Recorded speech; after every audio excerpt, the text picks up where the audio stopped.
In August of 42 BC, Antony and Octavian were able to cross the Adriatic uncontested. Slipping under the nose of the Republican fleet patrolling the area, they disembarked their massive army near Dyrrhachium, mirroring the events between Caesar and Pompey 7 years earlier. Octavian and Antony then sent 2 generals in advance, Decidius and Norbanus, with 8 legions to Macedonia.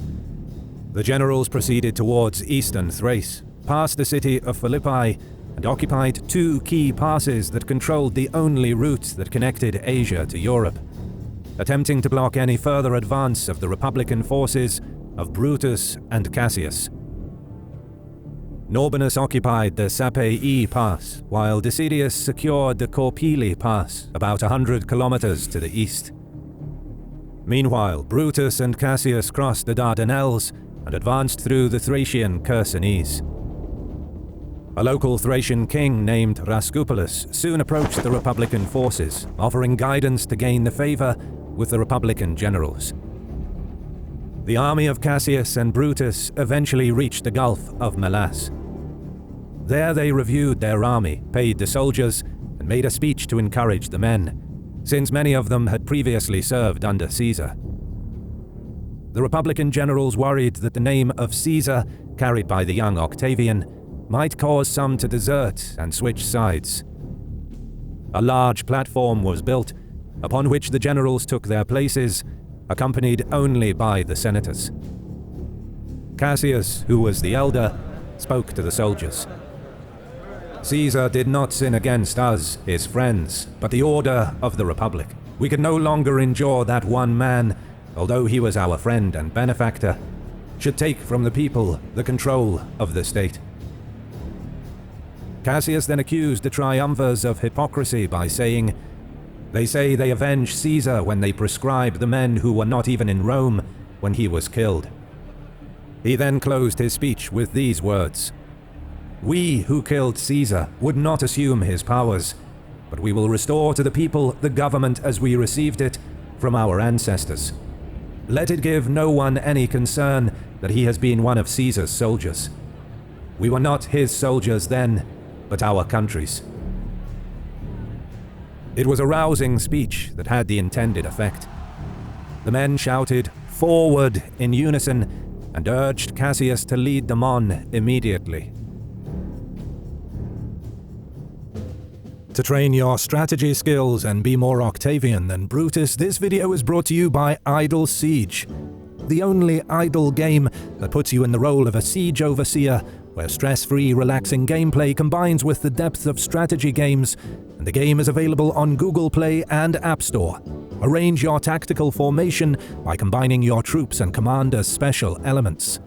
Plan your siege, sit back and relax watching your army causing destructions in real time. Your troops will work night and day, attacking the enemy fortress even when you're asleep. Unlock epic commanders such as Blackbeard, King Leonidas, and my favorite, Napoleon, as well as many others, and use their unique abilities to turn the tide of battle in your favor. Besides the main quest, fight iconic villains like Demon Balthazar and Dead Druid. Click the link below to download Idle Siege, reach level 4, and get the unique opportunity to get 240 gems to acquire mighty commanders such as Lincoln, Genghis Khan, King Leonidas, and more. Become the ultimate siege overseer in Idle Siege.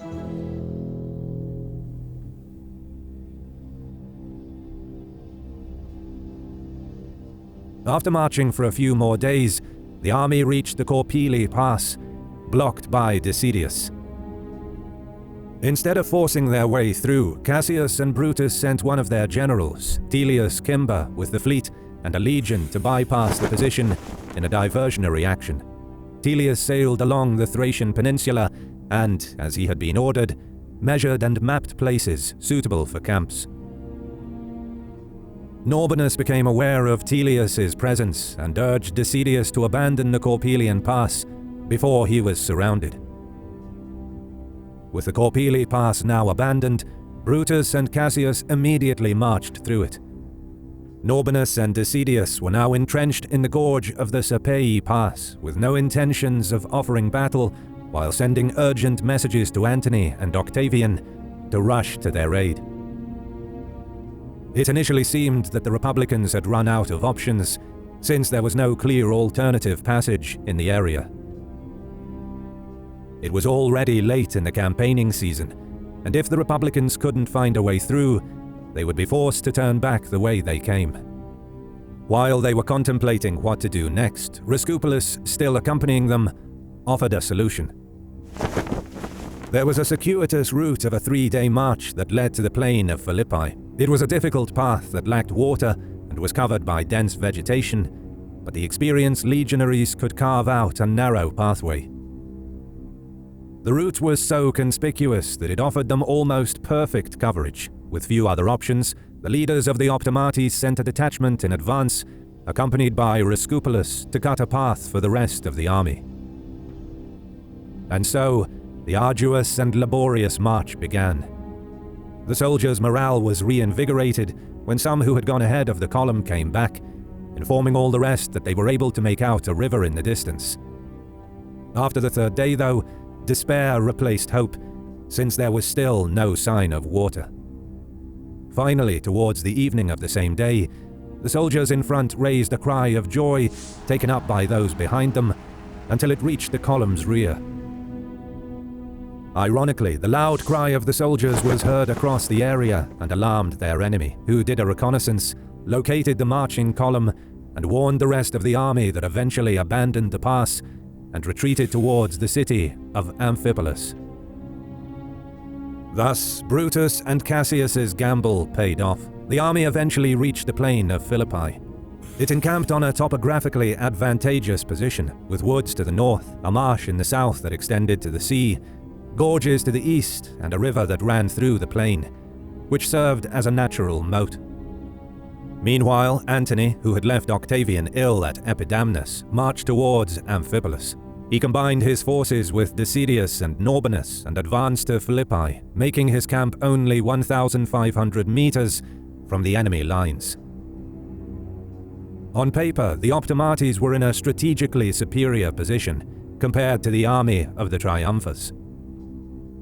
The former were on elevated ground, had easier access to fuel and water, and safely stationed their supply depot on Thessos Island, while the latter had no easy access to water and supplies and were encamped on the unprotected plain. Moreover, because the Optimates were in total control of the sea routes, the Triumvirs solely relied upon the surplus of supplies available in Macedonia and Thessaly that would soon run out. Both sides dug in and prepared for battle. As Plutarch observed, never before had two such large armies of Romans come to engage each other. The army of the Triumvirs was composed of 19 legions at almost their full strength, which translated to roughly 110,000 men, while the Optimates fielded 17 legions, which numbered around 90,000 men. It was to be a gigantic clash. Cassius and Brutus were encamped upon 2 hills that overlooked the battlefield, with Cassius occupying the southern hill and Brutus the northern ridge. A ditch and a palisade connected the 2 fortified camps. Almost the whole front was fortified, except for the cliffs on Brutus's right and the marsh on Cassius's left. Antony, of course, did not remain idle. Having served for years under the master of fortifications, Julius Caesar, he was aware of their effectiveness. Thus, he raised numerous towers and surrounded his army with ditches, walls, and a palisade on all sides. A lull ensued for a few days, with the 2 armies facing each other without commencing hostilities. In the meantime, Octavian, who was still ill, arrived on the battlefield, not wishing to leave Antony to claim the laurels of a potential victory by himself and eclipse his claim to the legacy of Caesar. Antony and Octavian would array their army in front of their fortifications every day, offering battle. But the Optimates were in no hurry to engage. Given their abundance of provisions, the Republican generals tried to exhaust their enemy by attrition. Time was running in their favor. It became evident to the experienced Antony that the Republicans were unwilling to abandon a powerful defensive position. Worried about the delay and aware of the problematic logistical situation that his army was in, Antony resolved to force an engagement as soon as possible. Intending to outflank the only vulnerable position of the enemy's fortifications, he ordered his men to create a passage through the marshes in secret to get to the enemy's rear. And so, in complete silence, a strong detachment of Antony's men got to work, using the reeds as cover, aiming to cut off the enemy's supply lines and outflank Cassius's unprotected left wing. At the same time, he arrayed his forces for battle, as usual, to detract them from noticing the part of his army that was busy building the narrow passage in the marsh. After 10 days of this labor, Cassius was eventually alerted to the threat and, in turn, put his men to work, attempting to counter Antony's path by building a transverse wall that stretched from his camp to the marsh to block Antony's causeway. When Antony saw this, he reacted in a typical way of his character: headstrong, furious aggressiveness. Taking a significant part of the army, he turned towards the cross fortification of Cassius, launching an oblique frontal assault with ladders and tools, intending to take it by storm and force his way into Cassius's camp. The Optimates working on the transverse wall showered the Antonians with projectiles. Still, they were unable to stop the momentum of their charge, who were eventually able to break the advance guard and overwhelm the wall, killing almost all of the defenders. A few of Cassius's men who were further to the south, working around the marshes, attempted a desperate counterattack, but were pushed back by the sheer ferocity of the triumphant Antonians. They then wheeled about and charged against the camp of Cassius itself. As the camp was in a solid defensive position, it was guarded by only a small detachment, so Antony was soon able to storm and overcome them. However, as soon as it became apparent to the rest of Cassius's army fighting against the main bulk of Antonians that their camp was captured, they lost heart and scattered in a disorderly flight beyond their fortifications.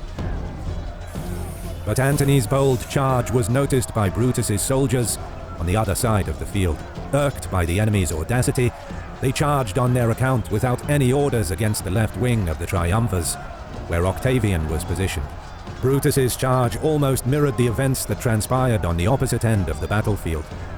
Their rapid and disorderly advance caused unevenness in the line, which eventually worked in their favor, since their extreme right was able to outflank Octavian's army and attack it on its flank and rear. Octavian's surprised legionaries stood no chance and were soon overwhelmed by the enemy's flanking assault. A great slaughter ensued, with the battered army of Octavian offering little to no resistance, eventually scattering in the fields and abandoning their camp that the enemy soon captured.